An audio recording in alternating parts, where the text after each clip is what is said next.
మనం ఏదైనా ఇంటిని కొనుగోలు చేసినప్పుడు జిఎస్టిని వసూలు చేయడం జరుగుతూ ఉంటుంది. ఆ కొనుగోలు ధరని ఆధారంగా అంటే 45 లక్షల విలువ వరకు.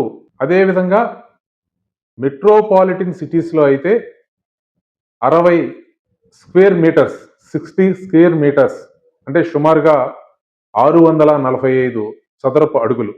అదేవిధంగా నాన్ మెట్రోపాలిటన్ ఏరియాస్లో అయితే 90 స్క్వేర్ మీటర్స్ అంటే సుమారుగా 968 స్క్వేర్ ఫీట్ వస్తుంది. అంటే 968 చదరపు అడుగులు.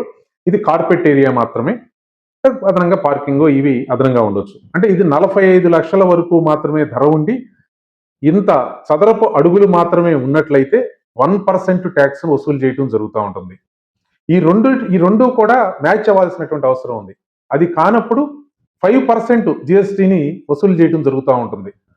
ఇక్కడ మనం అప్పీల్ చేసేది ఏమిటంటే ఈ 1% 5% వసూలు చేస్తా ఉన్నారు జిఎస్టి.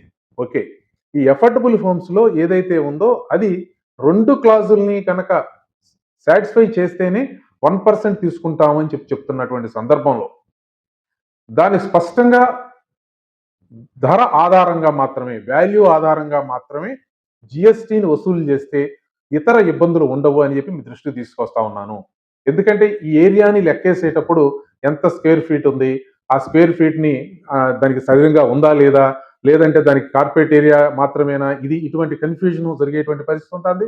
దీనివల్ల కొనుగోలు చేసేటటువంటి కొనుగోలుదారుడికి సరైనటువంటి అవగాహన కలగక మరి జిఎస్టిని కొన్నిసార్లు ఎక్కువ పే చేయటమో, లేదా జిఎస్టిని తక్కువ పే చేయాలని అంటే ఏదో చేయాలని చెప్పి ఆయన మభ్యపెట్టి ఏదో ఒకటి ఆమ్యామ్యాలు గుంజుకునేటువంటి పరిస్థితితో ఉంటుంది. కాబట్టి అటువంటి విధానం లేకుండా ధర ఆధారంగానే, అంటే వాల్యూ ఆధారంగానే జిఎస్టి శాతాన్ని నిర్ధారించాలి అని చెప్పి నేను కోరుకుంటా ఉన్నాను.